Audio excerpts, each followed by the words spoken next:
All right, so you have opened up EZC, you've looked at it, you kind of understand a little bit about what's going on. We're going to set up our user functions. What these are is it helps us make bigger commands smaller. So instead of having to do, put all of my motors in every time I want the robot to move, I can just make a user function, which is like a shortcut to make it easier for it to happen.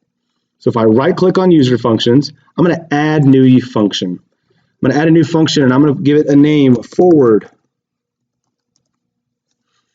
Not worried about the return type. We'll mess with that later. Arguments and parameters, I don't need to worry about that either. I'm going to press OK. Here we've got a similar to our main. You can see we've got a line of programs. So this is going to do everything that you want it to inside of here. Now this is just going to be to turn the motors on and off, but later on you can use user functions for larger things like driving to a certain location, turning around.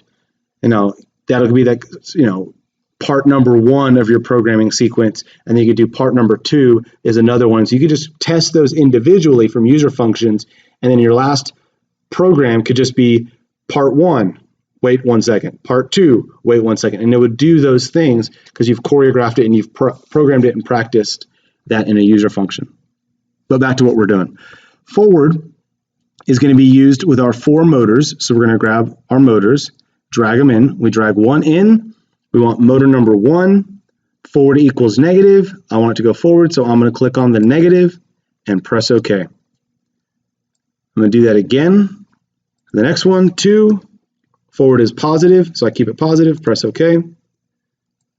Another one, 9 is negative, we make it negative, press OK. And 10 is positive, press OK. So now this function has our robot driving forward. So now we've created a user function. We go back to the main tab and we can just drag and drop that in and press OK since we don't have any of the information we need to put in. So it'll wait for 1 second for safety's sake and then it'll start driving forward. Now it's driving forward and we can't stop it, so we need to make sure that we do have a stop function. We can right click on the forward function that we created, press copy and type in stop. And what that does is let us no longer have to drag and drop all of those. We just double click on each of these to edit and press stop.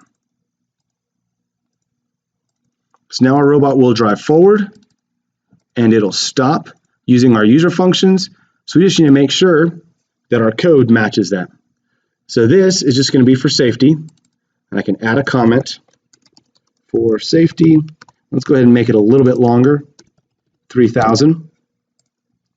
It's going to go forward, and we need to tell it for how long. We're just using a very simple method, so it's going to keep forward is going to stay on for 1 second. All right, that's 1 second. So it's going to go forward for 1 second, and then I'm going to have it stop. So we've got our 3-second wait for safety. It's going to go forward for 1 second, and then it's going to stop. Our user functions have saved us 6 lines of code. And we're actually going to do more advanced user functions later.